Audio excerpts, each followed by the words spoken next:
유튜브 구독자 여러분 안녕하세요. 시크릿 브라더입니다. 오늘은 많은 분들이 저한테 사연을 보내주시는데 그 사연 중에 많은 분들이 궁금해 하실 만한 내용이 있어서 그 내용에 대해서 한번 오늘 영상으로 담아 보려고 합니다. 지금 올해 초까지 많이 가격이 떨어졌다가 다시 반등해서 몇 억씩 올랐다라는 기사들이 많이 나오고 있는데 과연 지금 이 시점에서 내 집 마련을 하는 게 맞을지 아니면 조금 더 기다리는 게 맞을지에 대한 명쾌한 해답을 제가 드리려고 합니다. 만약 오늘 영상이 마음에 드시다면 구독과 좋아요 눌러주시면 좋은 영상을 만드는데 큰 도움이 됩니다. 그럼 첫 번째 질문부터 한번 볼게요.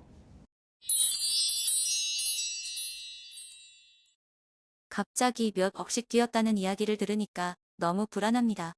지금 분위기는 어떤가요? 자, 일단은 팩트 체크부터 한번 해봐야 될 것 같습니다. 과연 지금 현재 전국의 시장 상황이 어떤지, 정말 많이 떨어졌다가 다시 반등해가지고 올라가는 시장이 맞는지를 확인을 먼저 해야 될 것 같아요. 그래서 우리는 부동산 지인 사이트를 한번 볼 거고, 지금 이 영상을 보시는 분들은 초보자분들이 많을 테니까 어떻게 보는지까지 제가 좀 자세하게 알려드리겠습니다. 이 부동산 지인 사이트에 들어가셔서 빅데이터 지도 탭을 누릅니다. 지인 시세 증감률에 6개월 변동으로 놓고 이렇게 보시면 전국의 지금 현황이 6개월 동안 어떻게 돼 있는지가 나옵니다. 근데 지금 반등을 했다고 나와 있는 서울조차도 이렇게 클릭을 해보면 아직까지는 시세 자체는 계속해서 떨어지고 있는 모습이에요. 그런데 시장 강도라고 나와 있는 탭은 이미 반등을 해가지고 한 2월 정도부터 반등을 했죠. 제가 이전 영상에서도 한번 말씀드린 적이 있는데 이 부동산 지인의 시장 강도가 전세와 매매 동시에 한 1년 정도가 상승을 유지한다 그러면 앞으로 계속해서 대세 상승으로 갈 확률이 굉장히 높다라고 말씀드렸는데 지금은 한 5, 6개월 정도 연속으로 일단 상승한 모습은 보여주고 있는데 실제 매매가는 아직 반등이라고 말하기는 조금 어렵습니다.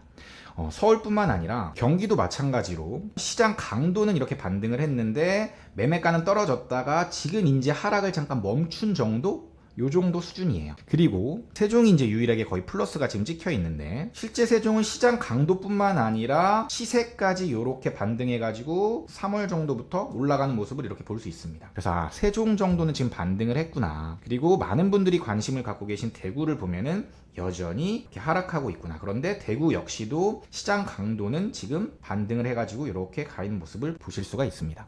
그런데 여기서 조금 더 자세히 들어갈 필요가 있을 것 같아요.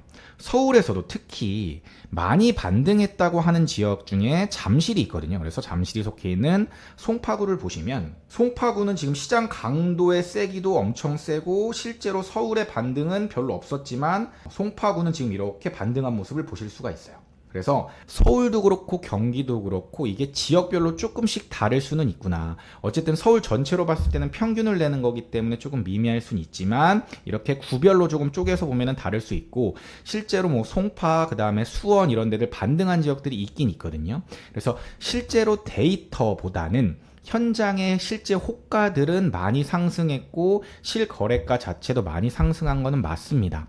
그걸 실제로 어떻게 알 수 있냐면 제가 시세를 트래킹하는 데이터를 엑셀로 이렇게 정리한 자료예요. 이 자료는 전국의 대표 아파트들을 저희 특파원분들이 이제 예전에 작성을 하셨던 자료들을 제가 계속해서 이어서 작성을 하고 있는데 전월 대비 증감을 보시면 지금 128개 단지 중에서 전월 대비해서 마이너스가 뜬 단지는 21개 단지밖에 안 됩니다. 128개 중에 21개를 제외한 107개 단지는 전월 대비 상승을 했다라는 얘기예요. 그런데 많은 분들이 지금 보시는 것처럼 1, 2월 정도의 저점을 찍고 3, 4, 5, 6을 계속 올랐기 때문에 2월 정도를 저점으로 보고 2월 대비 6월의 시세를 한번 트래킹을 해보면 이렇게 레미안데치팰리스처럼 한 3억 정도 오른 아파트 판교도 1억 정도 올랐고요. 잠실 같은 경우는 한 3억 5천 정도가 올랐죠.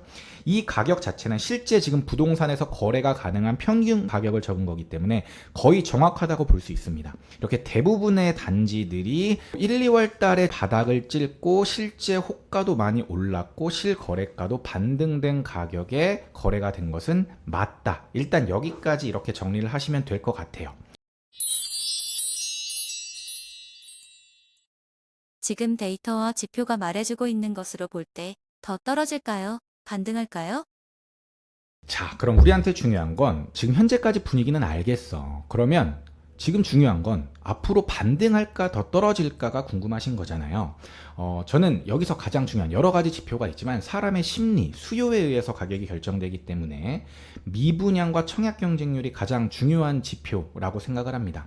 그 중에서 미분양 수치 말고 오늘은 조금 특별하게 청약홈에서 청약 경쟁률을 한번 볼게요. 요즘 청약이 워낙 뜨겁고 관심도 많다 보니까.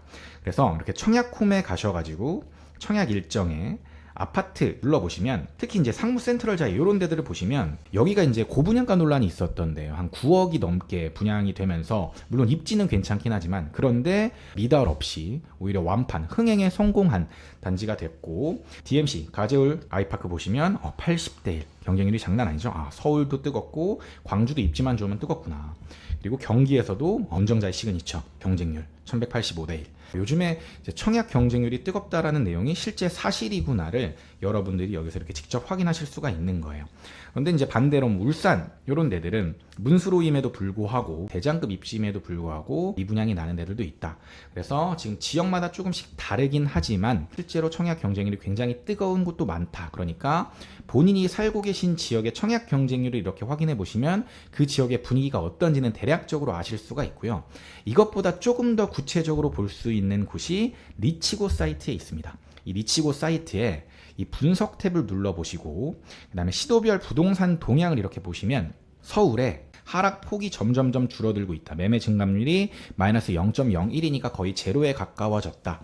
전세 대비 저평가가 여전히 안 좋습니다. 이 말은 뭐냐면 아직까지 매매가 대비해서 전세가가 많이 낮다라는 얘기예요. 사람들이 버는 소득에 비해서 그 지역의 집값이 어떠냐를 나타내는 지표인데 지금 이때는 거품이 이만큼 껴있었던 거고 이 거품이 껴있었던 정점에 비해서는 많이 내려왔지만 여전히 안 좋은 수준이다라는 걸 볼 수 있고요. 유의 수준이죠. 이때가 이제 투자하기가 좋았던 시기인데 전세가율이 높았던 시기가 지금은 많이 내려와서 이 평균보다도 많이 낮아져 있는 시기다. 서울.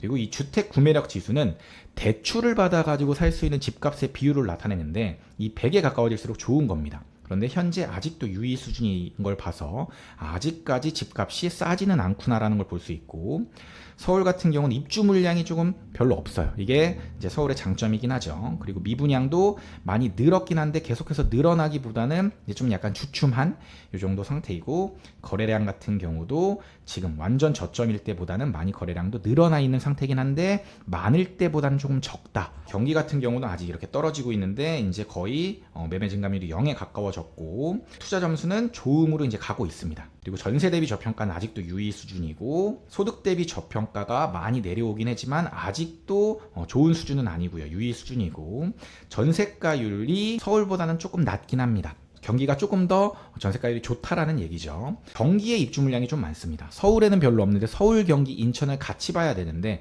경기, 인천의 입주 물량이 많기 때문에 서울 자체는 적지만 전체적으로 봤을 때는 적은 양은 아니다. 라는 정도는 알아두시면 좋을 것 같고 미분양도 심각한 수준은 아니지만 어느 정도 늘어나 있다라는 거고요. 그 다음 이거 말고 경제 지표도 한번 보시면 좋아요. 우리 시중에 풀려있는 통화량 대비해서 아파트의 시가총액을 더한 겁니다. 거의 비슷한 수준으로 역사적으로 갔었어요. 그런데 이때는 아파트의 가격이 그만큼 고평가가 돼 있었다는 얘기입니다. 통화량이 시중에 증가하는 양보다 아파트의 가격이 더 많이 올랐다는 얘기인데 그 시가총액이 지금 빠지고 있습니다. 근데 아직 통화량에 비해서 많이 높죠. 그래서 이게 수준이 여기까지 내려와야 돼요. 그래야지 전국적으로 봤을 때 아파트의 가격이 좀 안정화됐다라고 볼 수 있는데 아직까지는 좀 비싸다라고 볼 수 있어요. 그리고 GDP 대비 시가총액을 봤을 때도 GDP는 여기 있는데 시가총액은 되게 높아져 있죠. GDP 대비해서도 아파트는 좀 비싼 편이다. 자, 결론을 한번 내보죠. 지금 현재 호가가 올라 있는 건 맞아. 그리고 실거래가도 높이 찍혀 있는 건 맞아. 그런데 종합적으로 봤을 때 전세 대비 저평가, 주택 구매력 지수, 그 다음에 통화량 대비 아파트 시가총액, GDP 대비 아파트 시가총액 이런 것들을 봤을 때 아직은 아파트가 싸지는 않다라는 결론을 내릴 수가 있을 것 같고요. 그래서 저는 개인적으로 원래는 이게 데드캣 바운스냐 이제 완전 상승의 전환이냐를 제가 이제 맞추려고 노력을 했었는데 지금까지 제가 내린 결론은 이렇습니다. 지금 이렇게 급히 올라갔다가 아파트 가격이 이렇게 빠졌습니다. 근데 이렇게 빠졌다가 반등을 이렇게 살짝 했는데 이게 이렇게 해가지고 급격하게 이렇게 반등으로 가는 그래프가 나오지 않을 것 같다는 예상을 하고요. 물론 지역별로 조금씩 다르긴 하겠지만 제가 생각했을 때는 이렇게 떨어졌다가 살짝 반등했다가 이런 수준으로 가는 못생긴 루트의 모양처럼 갈 확률이 높아 보인다. 물론 지역별로 다를 거고 실제 그래프는 이렇게 가지 않고 뭐 살짝 내려갔다가 올라갔다가 이걸 반복하는 수준에서 집값이 형성되지 않을까라고 조심스럽게 예측하고 있습니다. 시크릿 브라더 채널을 구독, 좋아요, 알림 설정 부탁드려요.